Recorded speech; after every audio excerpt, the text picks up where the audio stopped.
असंच एका मित्राची मी स्टोरी सांगतोय तुम्हाला. ओके. तर आम्ही एका रेस्टॉरंटमध्ये गेलो होतो. एका मित्राचा बड्डे होता आणि त्या मित्राच्या बड्डेच्या रेस्टॉरंटमध्ये गेलो तर सगळ्यांनी फूड ऑर्डर केलं.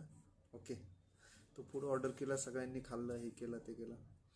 ज्यावेळेस लास्टला बिल पे करायची वेळ आली त्यावेळेस आमचं बिल झालं होतं अराऊंड 1100 रुपये. त्यावेळेस आमचा असा प्रश्न होता की TTMM सगळ्यांनी करायचं.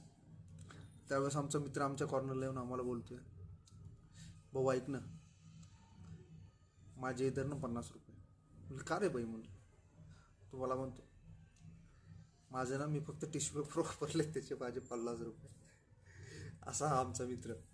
कारण म्हणजे भाऊ तिथे गेल्यानंतर पण जेवढं त्यानं खाल्लं आमच्यातलं, आम्ही जेवायला ऑर्डर केलं होतं, पिझ्झा ऑर्डर केला होता, बर्गर ऑर्डर केलं होतं, तो आम्हाला काय म्हणतो आता, मी just for sake of taste मी थोडं थोडं बाईट्स खाल्ल्या, बाकी मी टिश्यू वापरले त्याचे 50 रुपये माझे मी पे करतो.